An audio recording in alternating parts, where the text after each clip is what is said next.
Hello, আসসালামু আলাইকুম। আশা করি সবাই অনেক ভালো আছেন। আজকে আমরা কথা বলবো ক্যাটারিং ব্যবসা নিয়ে। তো কথাগুলো বলার আগে এটা বলে রাখি, আপনারা যদি আমার ভিডিও একদম শেষ পর্যন্ত খুব মনোযোগ দিয়ে শুনে থাকেন, তাহলে আপনার এই ব্যবসার A থেকে Z পর্যন্ত সবকিছু বুঝতে পারবেন। ক্যাটারিং ব্যবসা আসলে কিন্তু ২ রকমের হয়ে থাকে। একটা হচ্ছে যে আমরা প্রত্যেকদিন দুপুরবেলা বলি বা সকালবেলা বলি বা রাতের বেলা বলি, আমরা হচ্ছে যে খাবার দিব। যারা হচ্ছে যে অফিসে জব করে বা হচ্ছে বিভিন্ন ইভেন্টে জব করে বা হচ্ছে যে স্কুল কলেজে টিচাররা থাকে, তারা হচ্ছে যে অনেক সময় খাবার নিতে পারে না। তো তাদের জন্য যারা কাজ করে এক ধরনের ক্যাটারিং হয়ে থাকে। আরেক ধরনের ক্যাটারিং হচ্ছে যারা হচ্ছে যে বিয়ে-শাদী বলি বা কোনো অনুষ্ঠান বলি, যেটার হচ্ছে যে খাবারের দায়িত্ব নিয়ে থাকে। তো আমি দোনোটা নিয়ে কথা বলবো, দোনো ক্যাটাগরি নিয়ে কথা বলা হবে। সবার প্রথম হচ্ছে আপনাকে রান্নার আইডিয়া থাকতে হবে। আপনি নিজে যদি করে থাকেন, অবশ্যই আপনার রান্নার আইডিয়া থাকতে হবে, বা আপনি যাকে দিয়ে করান না কেন তার কিন্তু রান্নার আইডিয়া থাকতে হবে।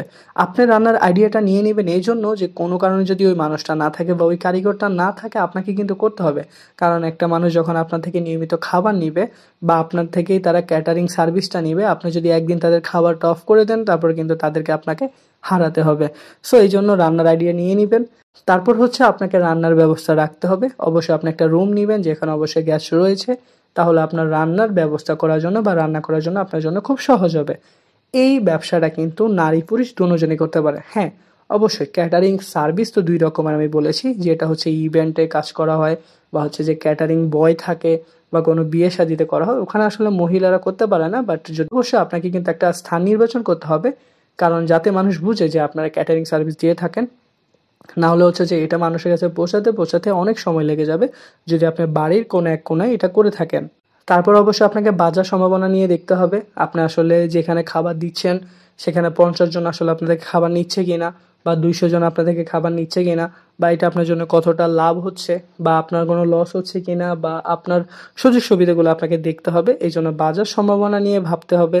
কবে হচ্ছে খাবার বেশি যাবে, কম যাবে, কখন অর্ডার কি আসতে পারে, এগুলোরও কিন্তু ভালো নলেজ নিতে হবে।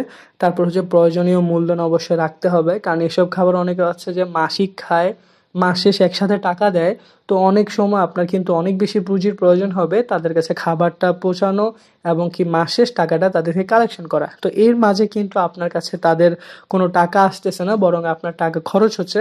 সো সেই ধরনের মূলধন আপনার কাছে থাকতে হবে। হচ্ছে প্রয়োজনীয় উপকরণগুলো কিনতে হবে, যেমন হচ্ছে বক্স, তারপর হচ্ছে বিভিন্ন ধরনের বাটি, তারপর হচ্ছে পাতিল আর ডেকচি থেকে শুরু করে অনেক কিছুই কিনতে হয়। প্রয়োজনীয় উপকরণগুলো কিনতে হবে। তারপর হচ্ছে কাঁচামাল কিনতে হয়, ফ্রিজের মধ্যে সেগুলো রাখতে হয়। মাছ হতে পারে, মাংস হতে পারে, তারপর হচ্ছে মুরগি হতে পারে, ভাত, অনেক কিছুই থাকতে পারে। সো কাঁচামাল নিয়ে আপনাকে ভাবতে হবে। পরিচালনাটা অনেক সুন্দর হতে হবে। তা আমি একটা পরিচালনা আপনাদেরকে সাজেস্ট করতে পারি, সেটা হচ্ছে ধরুন আপনারা হচ্ছে দুপুরবেলা কাউকে খাবার দিচ্ছেন। ১০০ জনের খাবার একজন নিয়ে গেল, তাদের থেকে সন্ধ্যার সময় কালেকশন আনবেন। ভোরবেলা তাদেরকে খাবার দিয়ে আসবেন। যদি কেউ টাকা দিয়ে দিতে চায় নিয়ে নিবেন। আর যদি কেউ না দিতে চায়, আপনারা সন্ধ্যার সময় তার থেকে পরের দিনের অর্ডার নিবেন এবং কি তাদের থেকে আপনারা আজকের দিনের টাকাটা নিয়ে নিবেন। আর যারা হচ্ছে মাসিক খাচ্ছে তাদেরটা লিখে নিবেন। এভাবে যদি পরিচালনা করেন আপনার জন্য অনেকটাই ভালো হবে। অবশ্যই যোগাযোগ ব্যবস্থা ভালো রাখতে হবে, মোবাইলে কন্ট্যাক্ট রাখতে হবে। অনেকে হচ্ছে মোবাইলে অর্ডার দিবে, অনেকে হচ্ছে একদিনের জন্য অর্ডার দিবে, অনেকে হচ্ছে রেগুলার অর্ডার দিচ্ছে, একদিনের জন্য অর্ডারটা অফ রাখতে চাইবে। সো সেই জিনিসগুলো অনেক বেশি ফোকাস দিতে হবে। তারপর হচ্ছে অবশ্যই আপনাকে মার্কেটিং করতে হবে। যদি আপনার ব্যবসাটাকে ক্রমান্বয়ে বাড়াতে চান, অবশ্যই আপনাকে মার্কেটিং করতে হবে। তারপর হচ্ছে অনলাইনে অর্ডার সিস্টেমও রাখতে পারেন। তাহলে অনেক ধরনের পিঠা বলি বা অনেক ধরনের, অনেকের হচ্ছে অনেক সময় অনেক ইভেন্টে হচ্ছে বিরিয়ানির প্রয়োজন হয়, খিচুড়ির প্রয়োজন হয়, রোস্টের প্রয়োজন হয়, অনেক কিছুরই প্রয়োজন হয়। সেগুলো আপনারা চাইলে অর্ডারটা নিয়ে দিতে পারবেন। সো এত কিছু করার জন্য অবশ্যই আপনাকে কিন্তু প্রশিক্ষণ নিতে হবে। কারণ আপনার অনেকেই দেখবেন ক্যাটারিং সার্ভিসের প্রশিক্ষণ রয়েছে, সেই প্রশিক্ষণ নিয়ে নিবেন।